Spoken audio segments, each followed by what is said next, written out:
नमस्कार साथियों, ग्लोबल ज्ञान चैनल पे आपका फिर से स्वागत है। आज हम एक नया टॉपिक पे बात करते हैं। बंगाल विभाजन एवं स्वदेशी आंदोलन, इस चीज़ के बारे में आज हम विस्तार से बातें करेंगे, विस्तार से देखेंगे कि इसका क्या महत्व है हमारे भारतीय इतिहास में, और परीक्षा की दृष्टिकोण से अगर देखें तो इसका क्या इम्पोर्टेंस है। इसका काफ़ी ज़्यादा इम्पोर्टेंस है सभी प्रतियोगी परीक्षाओं के लिए, विशेषकर अगर बात करें तो सिविल परीक्षाओं के लिए, बिहार एसआई के लिए भी, या कोई भी स्टेट पीसीएस हो, चाहे बिहार हो, झारखंड हो, यूपी हो, राजस्थान हो, जो भी हो। तो इस सभी दृष्टिकोण से देखा जाए तो काफ़ी ज़्यादा ही महत्वपूर्ण है। आइए बात करते हैं। आधुनिक भारतीय इतिहास में 20वीं शताब्दी की शुरुआत जिस महत्वपूर्ण घटना से हुई थी वह था बंगाल विभाजन। बंगाल विभाजन एवं समस्त स्वदेशी आंदोलन ही था।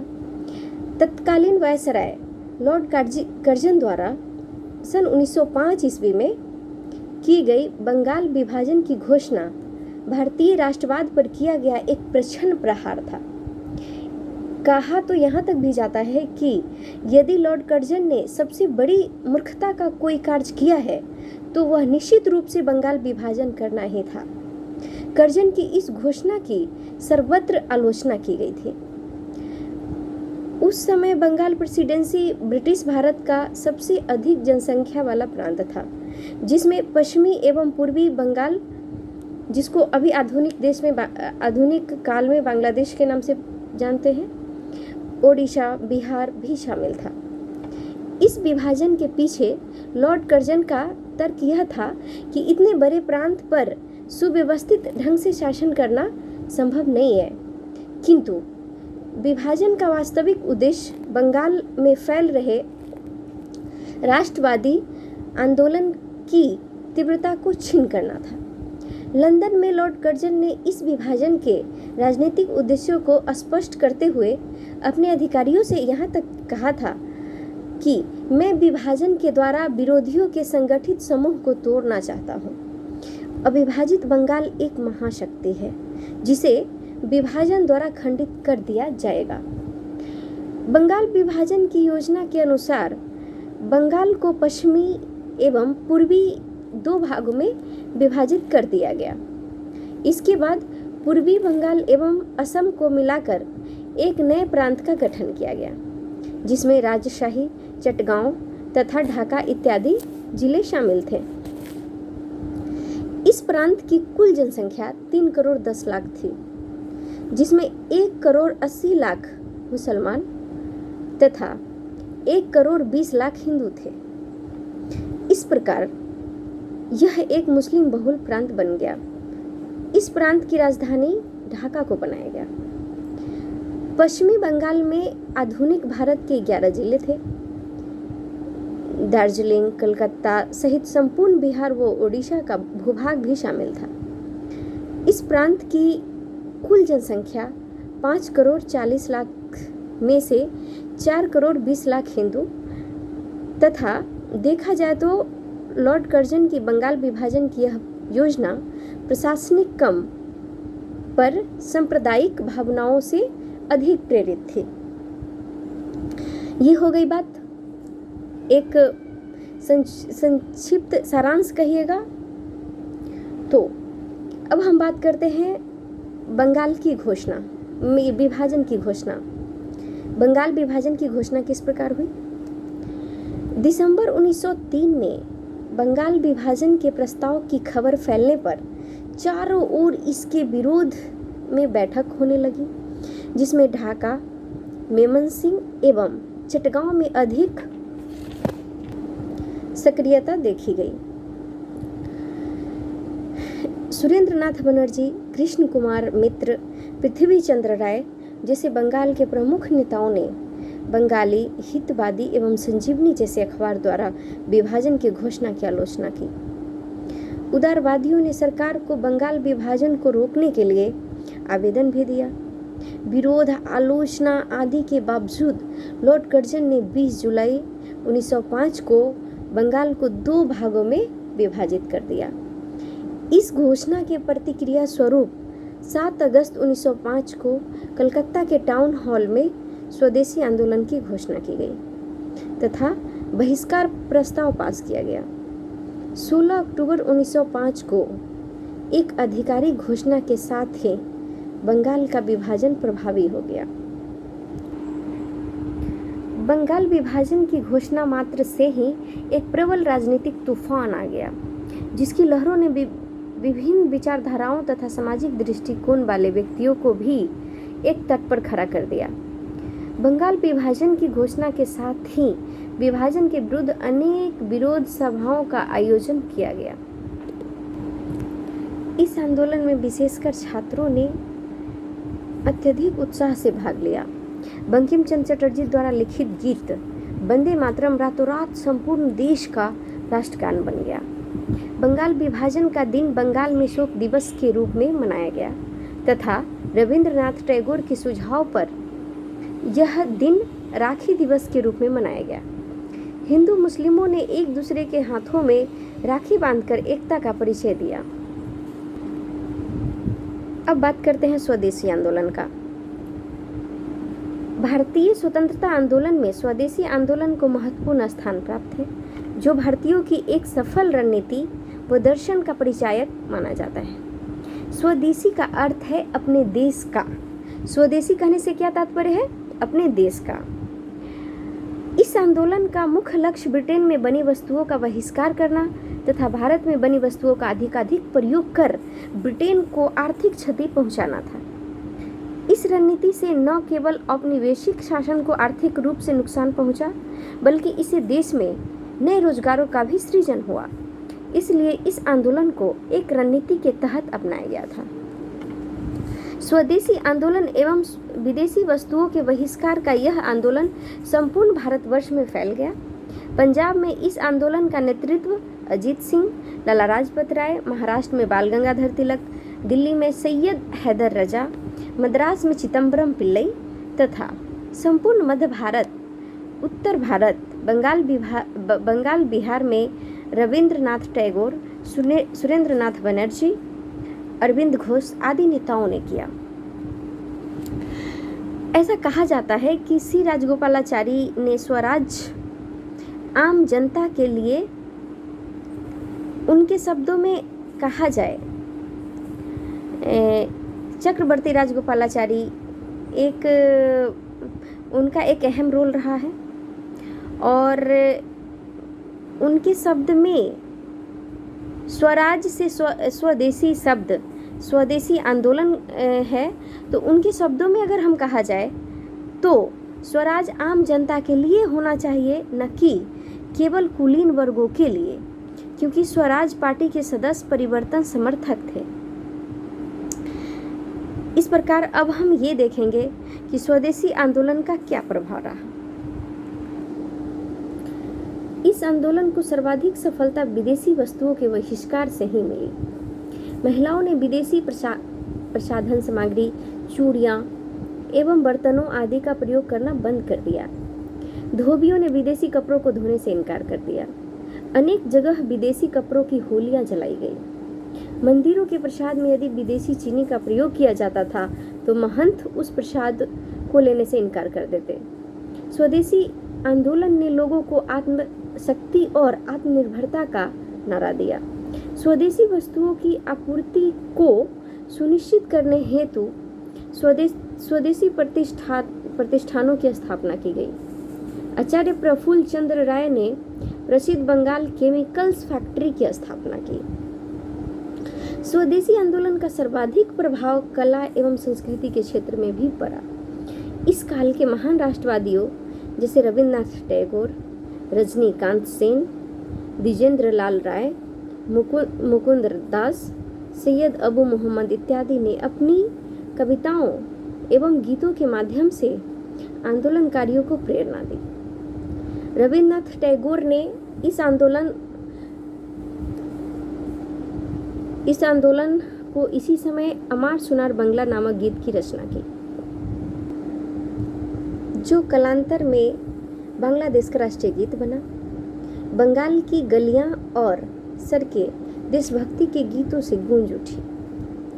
चित्रकला के क्षेत्र में अवनींद्रनाथ टैगोर का इस आंदोलन के प्रति योगदान अविस्मरणीय रहा।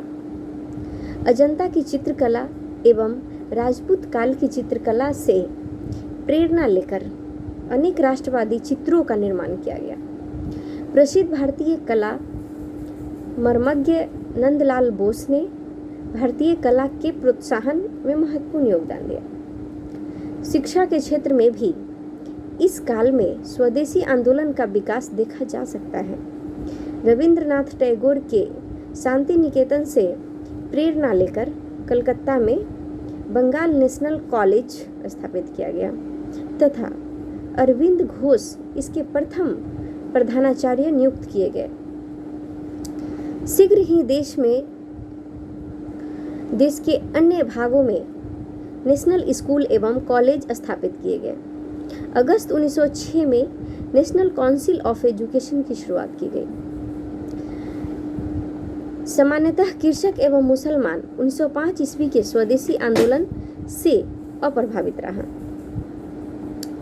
अब हम ये देखते हैं कि स्वदेशी आंदोलन का क्या महत्व रहा है हमारे भारतीय इतिहास में। यद्यपि स्वदेशी आंदोलन असफल रहा, परंतु इसमें अनेक प्रवृत्तियां और शक्तियां विद्यमान थी जिनसे भारतीय जनमानस प्रभावित हुआ। इसने जहां एक ओर राष्ट्रवाद को व्यवहारिक रणनीति के धरातल पर ला खड़ा कर किया, वहीं दूसरी ओर परवर्ती स्वतंत्रता आंदोलन की नींव रखी। इस आंदोलन ने सिद्धांतों, विचारधाराओं एवं भावनाओं की सीमाओं से ऊपर उठकर भारतीयों में एकता एवं अखंडता जैसे मूल्यों को प्रतिष्ठित किया। ब्रिटिश सरकार ने जब आंदोलन का दमन करना चाहा, तो उग्र राष्ट्रीयता की भावना का उदय हुआ। इस आंदोलन का महत्व इस बात से लेकर भी है कि इसने लोगों को स्वदेशी वस्तुओं के लिए प्रेरित किया, भारतीय उद्योगों को प्रोत्साहन मिला तथा विदेशी वस्तुओं के आयात में कमी आई। इस आंदोलन से जीवन के प्रत्येक क्षेत्र जैसे उद्योग, शिक्षा, संस्कृति और साहित्य में स्वदेशी की भावना का प्रसार हुआ। इस आंदोलन का ही महत्व है कि ब्रिटिश सरकार को यह भी महसूस हो गया कि निम्न वर्गीय भारतीयों में भी औपनिवेशिक शोषण की समझ उत्पन्न हो गई है। स्वदेशी आंदोलन की बहुत असफलता, वो किस प्रकार असफल हुआ, उसके क्या कारण थे, इस विषय पे हम विस्तार से चर्चा करते हैं। स्वदेशी आंदोलन एक सक्रिय संगठन या पार्टी का रूप नहीं ले सका। यद्यपि इस आंदोलन से विभिन्न गांधीवादी सिद्धांतों जैसे असहयोग, सत्याग्रह, जेल भरो आंदोलन को एक गति मिली, लेकिन इन सब को एक अनुशासनात्मक दिशा नहीं मिल सकी। ब्रिटिश सरकार ने आंदोलन को कुचलने के लिए आंदोलनकारियों के प्रति कठोर दमनात्मक रुख अपनाया। आंदोलन आगे चलकर नेतृत्व विहीन हो गया, क्योंकि वर्ष 1908 ईस्वी तक अधिकांश नेता या तो गिरफ्तार कर लिए गए या देश से निर्वासित कर दिए गए। इसी समय अरविंद घोष तथा बिपिन चंद्र पाल ने सक्रिय राजनीति से संन्यास ले लिया। कांग्रेस के नेताओं के मध्य आंतरिक मतभेद के कारण वर्ष 1907 ईस्वी के सूरत अधिवेशन में कांग्रेस का विभाजन हो गया। इसमें आंदोलन को भारी नुकसान पहुंचा। आंदोलन ने जन सामान्य में शक्ति और ऊर्जा को उभारने का कार्य तो किया, किंतु इस शक्ति एवं ऊर्जा को संगठित कर वह सही स्वरूप एवं दिशा देने में सफल नहीं हो सका। स्वदेशी आंदोलन समाज के सभी वर्गों में अपना स्थान नहीं बना सका। यह उच्च वर्ग, मध्य वर्ग, जमींदारों एवं बुद्धिजीवी वर्गों तक ही सीमित रहा। मुसलमानों तथा किसानों को प्रभावित करने में यह पूर्णतः असफल सिद्ध हुआ। असहयोग एवं सत्याग्रह आंदोलन को मुख्यतः सिद्धांत रूप में ही स्वीकृत किया गया तथा यह ज़्यादा व्यवहारिक रूप नहीं ले सका। यह स्पष्ट योजना और कार्यनीति का अभाव था। बंगाल विभाजन के कारण उत्पन्न सांप्रदायिक विभाजन की परिस्थितियों में भारतीय मुसलमानों के अधिकारों की रक्षा एवं उनका नेतृत्व करने के लिए ढाका के नवाब सलीमुल्लाह, जिसको हबीब उल्लाह और आगा खां के नेतृत्व में 30 दिसंबर 1906 को ढाका में अखिल भारतीय मुस्लिम लीग की स्थापना हुई। मुस्लिम लीग के प्रथम अध्यक्ष वकार उल मुल्क मुस्ताफ हुसैन थे। नवाब सलीमुल्लाह इसके संस्थापक अध्यक्ष थे। मुस्लिम लीग के 1908 ईस्वी में अमृतसर में हुए अधिवेशन में मुसलमानों के लिए पृथक निर्वाचन मंडल की मांग की गई, जिसे ब्रिटिश सरकार ने 1909 ईस्वी के अधिनियम से पूरा कर दिया। यद्यपि स्वदेशी आंदोलन अपने उद्देश्यों में संपूर्ण सफल नहीं हो पाया, किंतु इस आंदोलन की उपलब्धता को अस्वीकार नहीं किया जा सकता। यह आंदोलन आधुनिक भारत के इतिहास की एक प्रमुख घटना थी तथा इसके अत्यंत दूरगामी परिणाम सिद्ध हुए। अभी तक स्वतंत्रता आंदोलन की रणनीति से पृथक रहने वाले अनेक वर्गों तथा जैसे छात्रों, महिलाओं, कुछ ग्रामीण एवं शहरी लोगों ने तो सारे वर्गों के लोगों ने इसमें बढ़ चढ़ कर हिस्सा लिया। स्वतंत्रता आंदोलन के सभी प्रमुख माध्यम जैसे उदारवाद से राजनीतिक अतिवाद, क्रांतिकारी आतंकवाद से प्रारंभिक समाजवाद तथा याचिका एवं प्रार्थना पत्रों से असहयोग एवं सत्याग्रह का अस्तित्व इस आंदोलन में परिलक्षित होते हैं। आंदोलन का प्रभाव क्षेत्रीय राजनीतिक जगत तक ही सीमित न रहा, अपितु साहित्य, विज्ञान एवं उद्योग जगत पर भी इसका प्रभाव पड़ा। आंदोलन से लोगों की निद्रा टूटी तथा वे साहसिक राजनीतिक भागीदारी एवं राजनीतिक कार्यों में एकता की महत्ता से परिचित हुए। स्वदेशी आंदोलन ने उदारवादी, उपनिवेशवादी विचारों एवं संस्थाओं की वास्तविक मंशा को लोगों के समक्ष अनावृत कर दिया।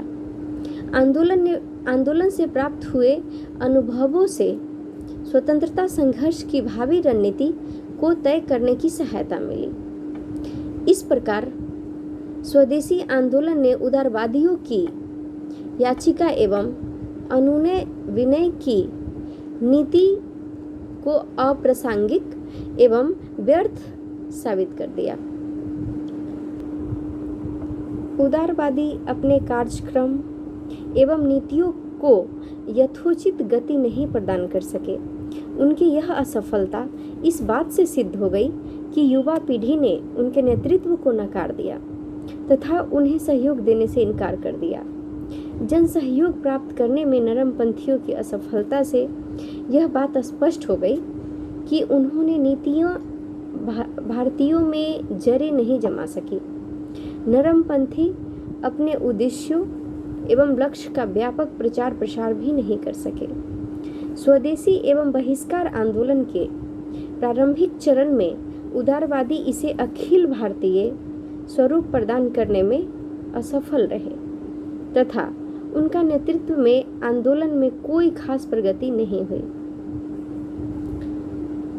तो इस प्रकार हम लोग स्वदेशी आंदोलन, बंगाल विभाजन पर एक छोटा सा चर्चा किए हैं। इसको अगर विस्तार में कहा जाए तो और भी आगे इस पे काम करेंगे। जय हिंद।